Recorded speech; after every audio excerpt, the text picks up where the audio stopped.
അയ്യോ വണക്കം. America US trade deal ഇപ്പോൾ ചർച്ചയിലൂടെ ഏകദേശം ധാരണയായിരിക്കുകയാണ്. അപ്പോൾ കാള പറ്റൂ എന്ന് കേട്ടപ്പോൾ തന്നെ കയറെടുത്ത കമ്മി കൊങ്ങി സുഡാപ്പികളെല്ലാം ഗോ ടു യുവർ ക്ലാസ്സസ് എന്ന് മാത്രമേ പറയാനായിട്ടുള്ളൂ. ഇനി അമേരിക്ക US ട്രേഡ് ഡീല് നടക്കും എന്നുള്ള ആ ഒരു ഘട്ടം എത്തിയപ്പോൾ തന്നെ ഇവിടെ അതിഭീകരമായിട്ടുള്ള ബഹളമായിരുന്നു. ഇവിടെ എന്താണ് അവന്മാർ പറഞ്ഞു പരത്തിയത്? നമ്പർ 1 ആയിട്ട് പറഞ്ഞു പറ്റിയെന്ന് പറഞ്ഞു കഴിഞ്ഞാൽ നമ്മുടെ ഇന്ത്യയിലെ കാർഷിക വിപണി ഇതാ അമേരിക്കയ്ക്ക് തുറന്നു കൊടുക്കാൻ പോകുന്നു എന്നായിരുന്നു ഇവർ പ്രധാനമായിട്ടും പറഞ്ഞു പറ്റിയത്. കോൺഗ്രസിൻ്റെ കാലത്ത് ഇതൊക്കെ തുറന്ന് മലത്തിയിട്ടിരിക്കുകയായിരുന്നു എന്നുള്ളതാണ് പച്ച പരമാർത്ഥമായിട്ടുള്ള കാര്യം എന്ന് പറയുന്നത്. അതായത് അമേരിക്കയിൽ നിന്ന് ജനറ്റിക്കലി മോഡിഫൈഡ് ആയിട്ടുള്ള എന്തെങ്കിലും ഒരു സാധനം ഇവിടെ കൊണ്ടിറക്കും. ഇവിടെ കൊണ്ടിറക്കിയ ശേഷം അത് തിന്ന് ഇവിടെയുള്ള ആൾക്കാർക്ക് അസുഖം വരുമല്ലോ. അപ്പോൾ സ്വാഭാവികമായിട്ടും അമേരിക്കയിൽ ഇതിനുള്ള മരുന്ന് ഉൽപ്പാദിപ്പിക്കുന്ന കമ്പനിയും കാണും. അപ്പോൾ അവന്മാരെന്ത് ചെയ്യും? അതിനുള്ള മരുന്നും ഇതാണ് എന്ന് പറഞ്ഞ് കൊണ്ടിറക്കുന്ന ഒരു സാഹചര്യമാണ് അന്നിവിടെ ഉണ്ടായിരുന്നത്. പക്ഷേ ഇന്ന് അങ്ങനെയല്ല. ഇന്ന് കർഷക വിപണി തുറന്നു തരാൻ പറ്റില്ല. ഞെഹി എന്ന് പറഞ്ഞാൽ ഞെഹി എന്ന് പറഞ്ഞുകൊണ്ടാണ് നമ്മുടെ കേന്ദ്ര സർക്കാർ മുന്നോട്ട് പോയിരിക്കുന്നത്. രണ്ടാമത്തെ കാര്യം ക്ഷീര വിപണിയാണ്.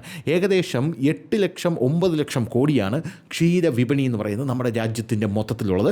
അപ്പോൾ ആ വിപണിയും അമേരിക്കയ്ക്ക് തുറന്ന് കൊടുത്തിട്ടില്ല എന്നുള്ളതാണ് ഈ കരാറിലൂടെ മനസ്സിലാക്കാൻ സാധിക്കുന്നതെന്ന് പറയുന്നത്. ഈ കരാറാവുന്നതിന് മുമ്പേ ഈ കരാറായി ഇത് വായിച്ചു നോക്കി എന്നിട്ട് വിമർശിച്ച ഒരു ഗതിയും പരഗതിയും ഉണ്ടെന്ന് പറയാമായിരുന്നു. ഇത് ഒരു ഗതിയും പരഗതിയും ഇല്ലാതെ ചുമ്മാ ബ്ലാ ബ്ലാ ബ്ലാ അടിക്കുന്ന കുറേ എണ്ണത്തിനോട് നമ്മൾ എന്ത് പറയാനാണ്? എന്തായാലും ഇപ്പോൾ ഇവർ ഉന്നയിക്കുന്ന പ്രധാനപ്പെട്ട ആരോപണം എന്ന് പറയുന്നത് അമേരിക്കയിലേക്ക് കയറ്റി അയക്കുന്ന എല്ലാ സാധനങ്ങൾക്കും 0 നികുതി.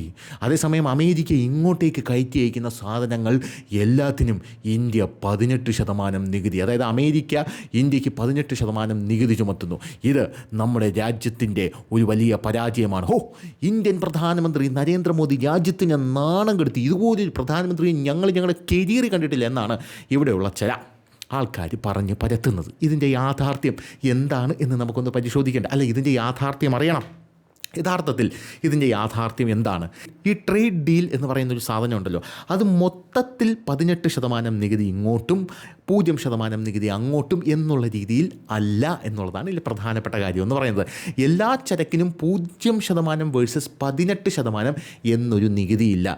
ട്രേഡ് ഡീൽ ഒരൊറ്റ നികുതി നിരക്കല്ല എന്നാണ് ഇത് കാണുന്ന മണ്ടന്മാരായിട്ടുള്ള സുഡാപ്പികളോടും കമ്മികളോടും കൊങ്ങികളോടും പറയാനായിട്ടുള്ളത്. പഠിക്കാനുള്ള സമയത്ത് പഠിക്കാൻ പോകാതെ വല്ലയിടത്തും പോയി ചൂണ്ടയിടായിരുന്ന ഇങ്ങനെയൊക്കെയുള്ള സംഭവങ്ങൾ കേൾക്കേണ്ടി വരും എന്ന് മാത്രമേ നിന്നോടൊക്കെ എനിക്ക് പറയാനുള്ളൂ.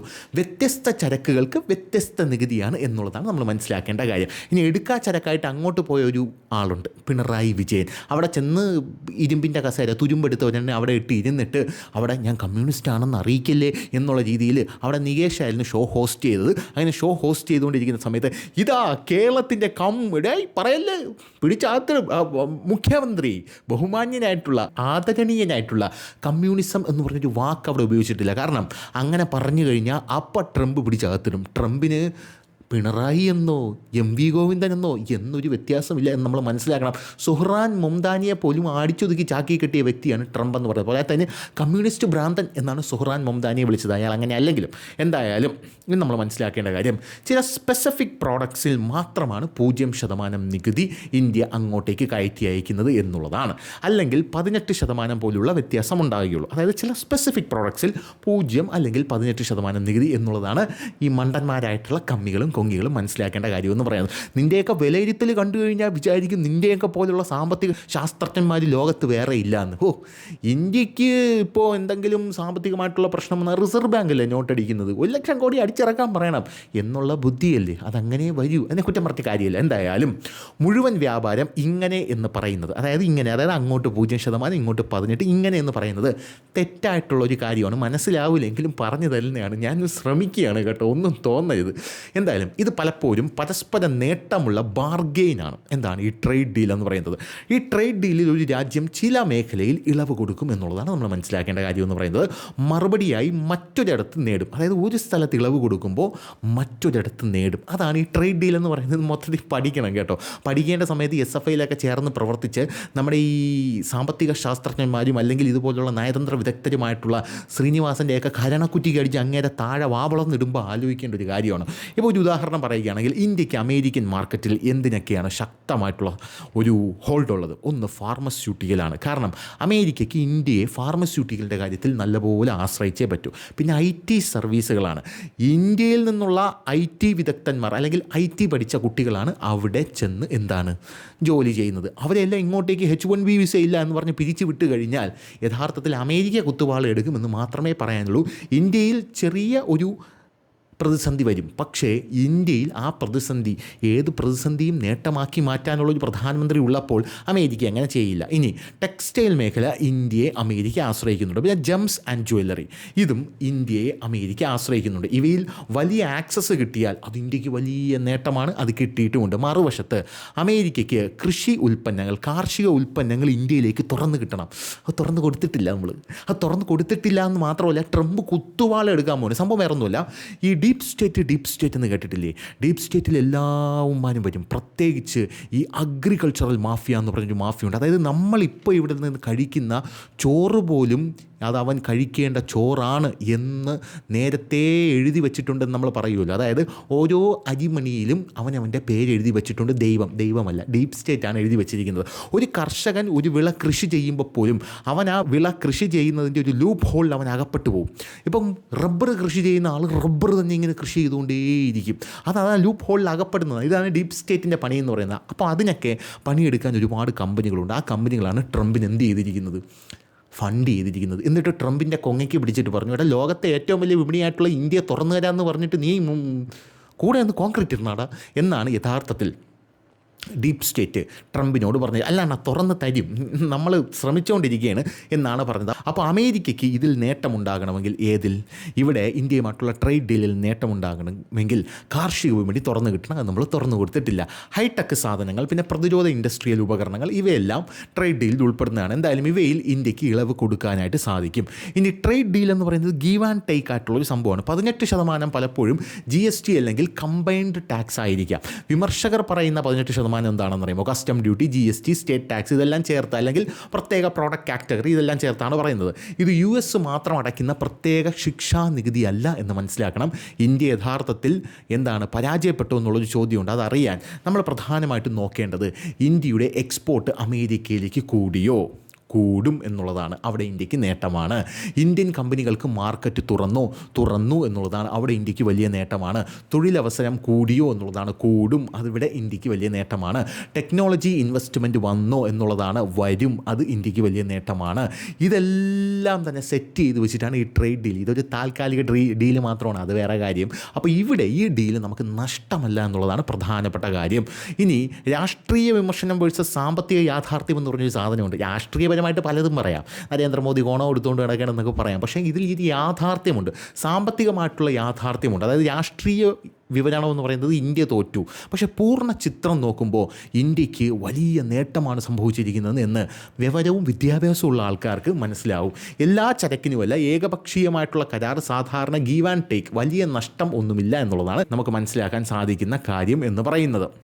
ഇനി വളരെ സിമ്പിളായിട്ട് പറഞ്ഞു കഴിഞ്ഞാൽ ഇന്ത്യ ചില വാതിലുകൾ അമേരിക്കയ്ക്ക് തുറന്നു കൊടുത്തു, അമേരിക്കയും ചില വാതിലുകൾ ഇന്ത്യക്ക് തുറന്നു തന്നു. പക്ഷേ ഇന്ത്യക്ക് തുറന്നു തന്ന അമേരിക്കൻ വാതിൽ ഇന്ത്യക്ക് വളരെ നേട്ടമുണ്ടാകുന്ന വാതിലും അമേരിക്കയ്ക്ക് ഇന്ത്യ തുറന്നു കൊടുത്ത വാതിലെന്ന് പറയുന്നത് കുപ്പി, പാട്ട, ആക്രി അങ്ങനെയുള്ള സാധനങ്ങളുമാണ് എന്ന് നമ്മൾ പ്രധാനമായിട്ടും മനസ്സിലാക്കിയിരിക്കണം എന്നുള്ളതാണ് മറ്റൊരു കാര്യമെന്ന് പറയുന്നത്. ഇനി ഒരു ട്രേഡ് ഡീല് ഒരൊറ്റ നികുതി നമ്പർ കൊണ്ട് നമുക്കൊരിക്കലും അളക്കാൻ സാധിക്കില്ല. അതൊരു സാമ്പത്തിക അജ്ഞതയാണ്.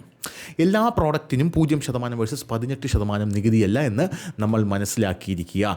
ഇന്ത്യ ആക്ച്വൽ ഗെയിൻസ് എന്നാണ് ഇതിനെ സാമ്പത്തിക വിദഗ്ധർ പറയുന്നത്. അതായത് ഇന്ത്യൻ എക്സ്പോർട്ട് മാർക്കറ്റ് വലിയതായി അമേരിക്കയുടെ ഈ ട്രേഡ് ഡീലിലൂടെ.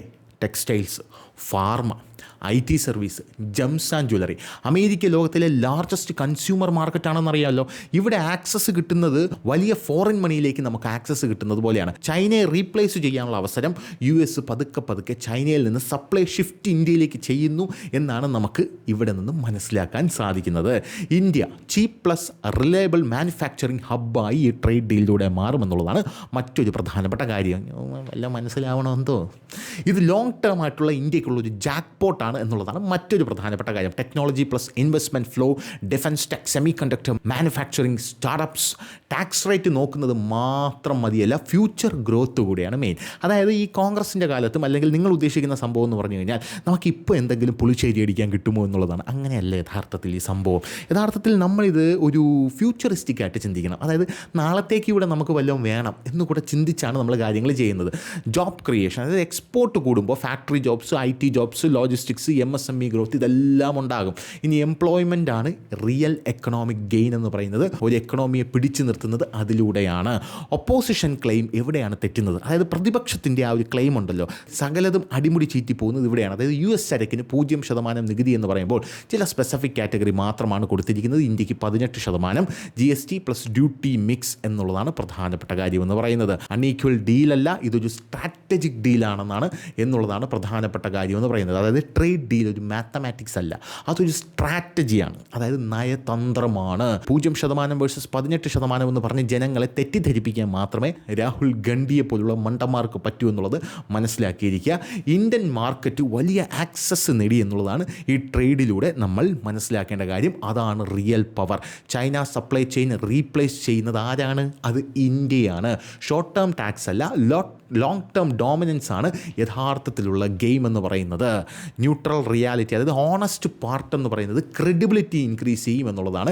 ചില സെക്ടേഴ്സ്, അഗ്രികൾച്ചർ, ഡയറി, അതിൽ നമുക്ക് പ്രഷർ ഉണ്ടാവും. സ്വാഭാവികമായിട്ട് അമേരിക്ക തുറന്നു കൊടുത്തിട്ടില്ല, അതുകൊണ്ട് അതിൽ പ്രഷർ ഉണ്ടാവും. US പ്രോഡക്ട്സ് ചിലപ്പോൾ ചീപ്പായിട്ട് വരും. ഇനി സ്കോച്ച് വിസ്കിയൊക്കെ ഇനി ചീപ്പായിട്ട് ഇവിടെ വന്നിട്ട് അടിക്കാമെന്നുള്ളതാണ്. ഇനി കേരളത്തിലെ സർക്കാർ സമ്മതിക്കുമെന്ന് അറിഞ്ഞൂടാ. അത് വരുമ്പോൾ അതിനൂടെ അവിടെ നിന്ന് ഊരി മാറ്റിയിട്ട് സ്റ്റിക്കർ ഒട്ടിക്കുന്നു, തലച്ചോറ് കയറ്റുന്നു, ഇങ്ങോട്ടേക്ക് അയക്കുന്നു. അതാണല്ലോ ഇവിടുത്തെ സെറ്റപ്പ് എന്ന് പറയുന്നത്. ഇപ്പോഴും നെഗോസിയേഷൻ, അതായത് ഈ കാർഷിക മേഖലയിലൊക്കെ നെഗോസിയേഷൻ കണ്ടിന്യൂസ് ആയിട്ട് നടക്കുന്നു എന്നുള്ളതാണ് നമുക്ക് മനസ്സിലാക്കേണ്ട ഒരു കാര്യം എന്ന് പറയുന്നത്. ഇന്ത്യക്ക് 18% നികുതി തന്നപ്പോൾ ചൈനയ്ക്ക് 34% നികുതി. ഇന്ത്യക്ക് മുകളിൽ ജപ്പാനും യൂറോപ്യൻ യൂണിയനും മാത്രമല്ല അമേരിക്ക നികുതി കുറച്ചിട്ടിട്ടുള്ളത്. അതും വെറും 15-16% മാത്രമാണ് എന്നുള്ളതാണ് മനസ്സിലാക്കേണ്ട കാര്യം. അപ്പോൾ ട്രേഡ് ഡീലിൻ്റെ യാഥാർത്ഥ്യം എന്ന് പറയുന്നത് ഇതാണ്, അല്ലാതെ മറ്റേ ലവന്മാർ പറയുന്നതല്ല എന്നുള്ളതാണ് പ്രധാനപ്പെട്ട കാര്യം. അപ്പോൾ ശരി.